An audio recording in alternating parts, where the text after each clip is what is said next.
सुबह से गाड़ी चलाते चलाते शिवम काफी थक चुका था। अपने गांव से बस 30 किलोमीटर दूर था जब वो एक दूसरे गांव से गुजर रहा था। रास्ते में उसने देखा कि गांव के लोग किसी मैदान में इकट्ठा थे। ढोल की आवाजें, लोगों की चिल्लाहट और जलते मशालों की रोशनी ने पूरा माहौल अजीब सा बना दिया था। शिवम, जो बेंगलोर शहर में पला बढ़ा था, पहली बार अपने पैतृक गांव जा रहा था, पुत्तूर जिले में। वहां उसकी पुश्तैनी जमीन थी, जिसे उसके पिता कभी बेचना नहीं चाहते थे। लेकिन पिता के गुजर जाने के बाद शिवम ने फैसला किया कि वो वही जमीन एक होटल कंपनी को बेच देगा। गाड़ी अलग अलग गांवों से निकलती हुई जब उसके गांव के करीब पहुंची, तो भी ढोल और चिल्लाने की आवाजें हवा में गूंज रही थी। रात का अंधेरा था, लेकिन हर तरफ जलती मशालों की रोशनी थी। पूरा इलाका जैसे किसी त्योहार में डूबा हुआ था। जब शिवम अपने गांव पहुंचा, तो उसने देखा कि उसका गांव भी बाकी गांवों की तरह सजा हुआ था, लेकिन वहां कोई जश्न नहीं चल रहा था। उसने अपने पुराने काका से पूछा, काका, ये सजावट किस लिए है? काका मुस्कुराए और बोले, कल भूत कोला है बेटा, हमारे देवता पंजूरी देव का उत्सव। शिवम थोड़ा हैरान हुआ। वो इन बातों को ज्यादा गंभीरता से नहीं लेता था। रात बहुत हो चुकी थी, इसलिए उसने जल्दी से खाना खाया और थका हुआ अपने कमरे में जाकर सो गया। अगले दिन सुबह होटल कंपनी वाले लोग आए। शिवम ने उन्हें खेत और जमीन दिखाई और सब कुछ तय कर लिया।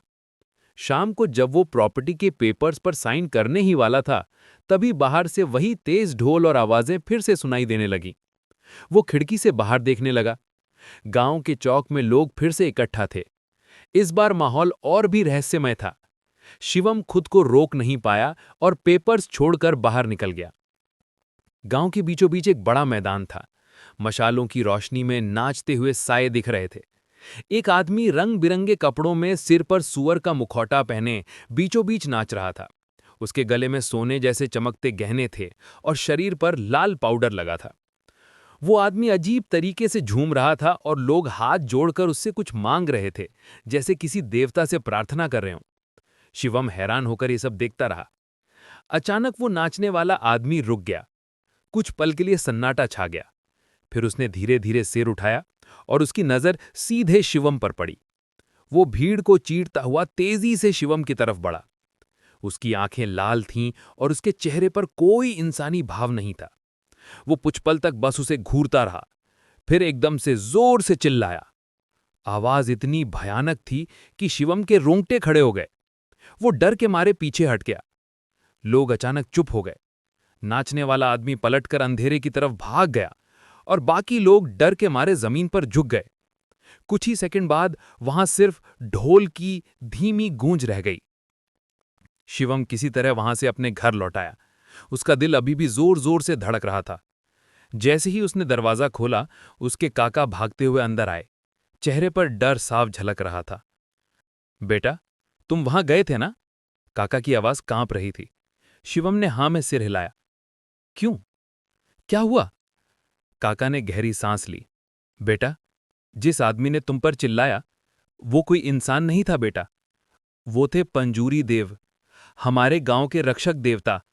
हर साल भूत कोला के समय वो धरती पर आते हैं, गांव वालों की रक्षा करने और उनकी समस्याएं सुनने। लेकिन अगर कोई उनकी चेतावनी की अनदेखी करे तो वो क्रोधित हो जाते हैं।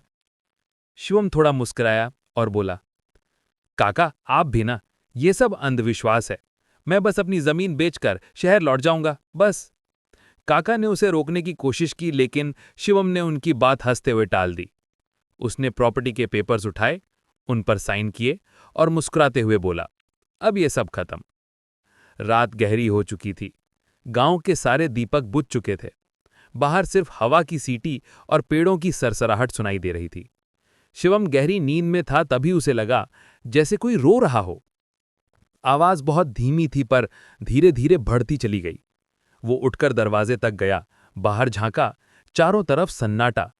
लेकिन तभी एक झोंका आया और उसके साथ एक तेज चिंगारी हवा में उठी। उसने आंखें ढकीं और जब नजर वापस खुली, तो सामने खड़ा था पंजूरी देव। वही चेहरा, वही मुखौटा, वही लाल आंखें। देव जोर से चिल्लाए, वही आवाज जो उसने जश्न में सुनी थी।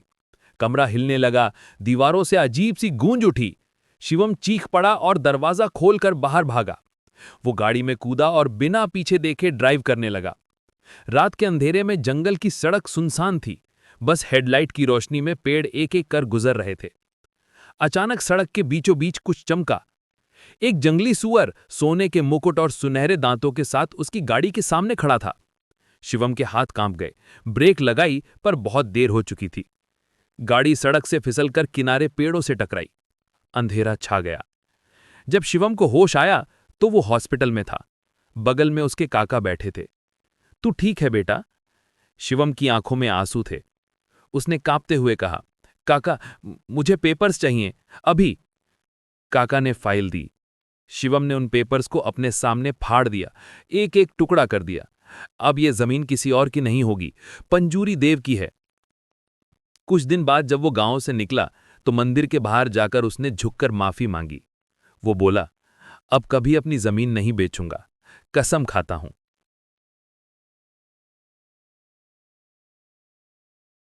जब शिवम ने पेपर्स फाड़े थे, मंदिर की घंटी अपने आप बजी थी। कोई नहीं जानता वो देवता वाकई वहां थे या बस भूत कोला की गूंज, पर उस रात के बाद शिवम ने कभी पीछे मुड़कर नहीं देखा।